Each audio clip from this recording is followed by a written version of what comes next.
Good morning eighth class. How are you बच्चों? I hope you fine. Okay, अब मेरी बात सुनिए। एट्थ क्लास मैंने आप लोगों को क्वेश्चन आंसर्स करने के लिए दिए थे ना, फर्स्ट चैप्टर के, है ना। मैंने आपको इसमें पेज नंबर भी लिखवा दिए थे, ठीक है। क्वेश्चन नंबर 6 तक हो गया था। अब क्वेश्चन नंबर 7 देखिए। क्वेश्चन नंबर 7 के अंदर क्या है, ये वाला, निम्नलिखित शब्दों के भाववाचक रूप बनाइए, ठीक है ना। भाववाचक संज्ञा के भाववाचक रूप बनाने हैं। शब्द दिया है आपको सहायता। सहायक का भाववाचक संज्ञा क्या बनाएंगे अपन? सहायक। क्या बनाएंगे? सहायक। दुष्ट दे रखा है, दुष्ट का दुष्टता। पीछे, पीछे का क्या हो सकता है? पीछा। मम, मम का हो सकता है मेरा और ममता। मम, मेरा और ममता, ठीक है। अब आगे देखिए। कोष्ठक में दिए गए शब्दों की भाववाचक संज्ञाएं बनाकर रिक्त स्थान भरिए, ठीक है। कोष्ठक में दिए हुए शब्दों की भाववाचक संज्ञाएं बनाकर रिक्त स्थान भरिए, है ना।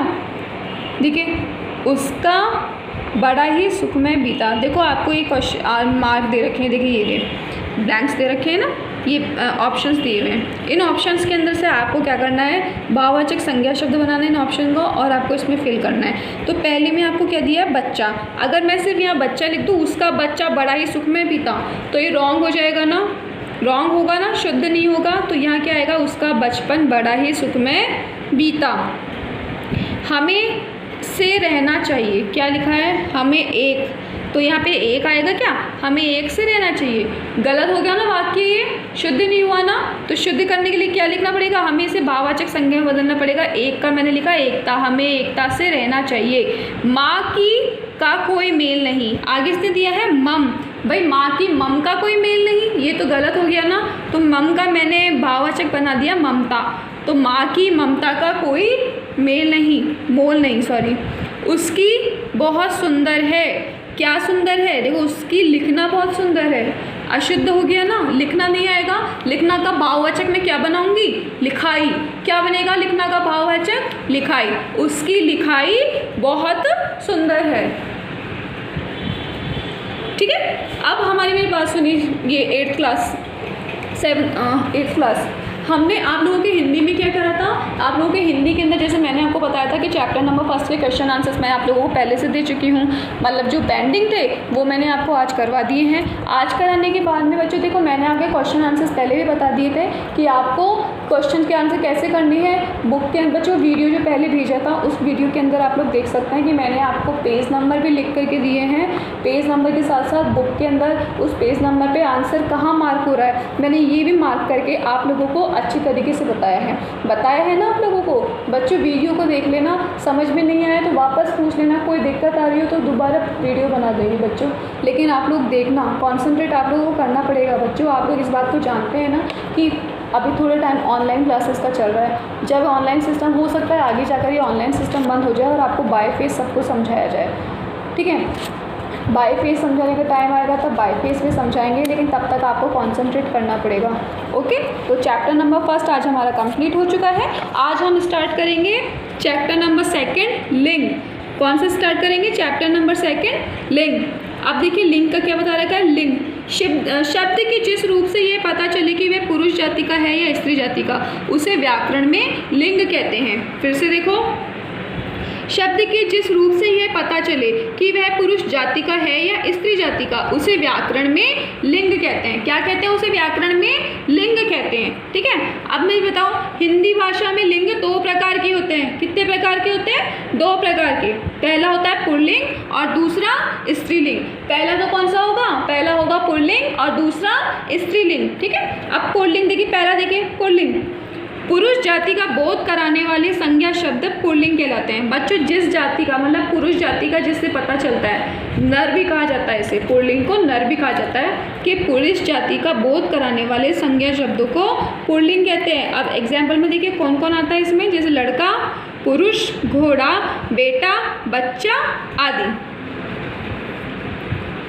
स्त्रीलिंग, स्त्री जाति का बोध कराने वाले शब्द स्त्रीलिंग कहलाते हैं, जैसे लड़की, स्त्री, घोड़ी, बेटी और बच्ची आदि, ठीक है। अब देखिए, अब हम लोग पढ़ेंगे लिंग की पहचान। क्या पढ़ेंगे हम लोग स्टार्टिंग में? फर्स्ट सबसे पहले लिंग की पहचान। देखिए, हिंदी में संज्ञा शब्द के दो प्रकार हैं। हिंदी में संज्ञा शब्द के दो प्रकार हैं, ठीक है, प्राणीवाचक तथा अप्राणीवाचक। कौन कौन से बताया इसने? प्राणीवाचक तथा अप्राणीवाचक। शब्दों का लिंग निर्धारण या पहचान अत्यंत सरल है। पुरुष जाति के होने पर भी पुल्लिंग होते हैं तथा स्त्री जाति के होने पर स्त्रीलिंग। कुछ शब्दों के प्रारंभ में नर या मादा शब्द प्रयोग करके भी लिंग निर्धारण कर लेते हैं, जैसे मादा कौवा, नर छिपकली। लेकिन हिंदी में अप्राणीवाचक संज्ञाओं का लिंग निर्धारित करना कुछ कठिन समस्या है, क्योंकि हिंदी में लिंग निर्धारण परंपरा के अनुसार होता है। इसके लिए कोई विशेष नियम नहीं है। जो शब्द लंबे समय से पुल्लिंग के रूप में प्रयोग में लाए जा रहे हैं वे पुल्लिंग मान लिए गए हैं तथा जो स्त्रीलिंग के रूप में प्रयुक्त किए जा रहे हैं वे स्त्रीलिंग में मान लिए गए हैं। वास्तव में स्त्रीलिंग या पुल्लिंग के निर्धारण का कोई विशिष्ट आधार नहीं है। यही कारण है कि सभी नियमों के अपवाद पाए जाते हैं। अब बच्चों ये वाला जो पैराग्राफ है ना, ये आपको एकदम से समझ में नहीं आएगा। देखो मैं आपको फिर से आपको रिपीट करती हूँ, मैं इसको, है ना, ढंग से पढ़ेंगे, वापस पढ़ेंगे। देखो कह रहा है हिंदी में संज्ञा शब्द के दो प्रकार हैं। हिंदी में संज्ञा शब्द के कितने प्रकार होते हैं? दो प्रकार। पहला है प्राणीवाचक तथा अप्राणीवाचक शब्दों का लिंग निर्धारण। अब बच्चों प्राणीवाचक और अप्राणीवाचक, इनसे निर्धारण से क्या होता है? पहचान अत्यंत सरल हो जाती है। पुरुष जाति के होने पर वे पुल्लिंग होते हैं तथा स्त्री जाति के होने पर वे स्त्रीलिंग होते हैं। कुछ शब्दों के प्रारंभ में नर या मादा शब्द प्रयोग करके भी लिंग निर्धारण कर लेते हैं, जैसे मादा तो कौवा और नर छिपकली। बच्चों ये गलत है, मादा कौवा नहीं होता और नर छिपकली नहीं। मादा छिपकली और नर कौवा होता है, ये गलत लिखा हुआ है एग्जाम्पल्स। ये जो एग्जाम्पल आपको दिया है मादा कौवा गलत है। मादा छिपकली होती है और नर कौवा होता है। देखिए, लेकिन हिंदी में अप्राणीवाचक संज्ञाओं का लिंग निर्धारण करना कुछ कठिन है, कुछ कठिन समस्या है, क्योंकि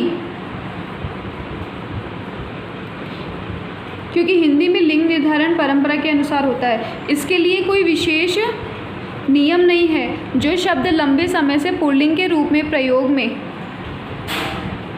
लाए जा रहे हैं वे पुल्लिंग मान लिए गए हैं तथा जो स्त्रीलिंग के रूप में प्रयुक्त किए जा रहे हैं वे स्त्रीलिंग मान लिए गए हैं। वास्तव में स्त्रीलिंग या पुल्लिंग के निर्धारण का कोई विशिष्ट आधार नहीं है।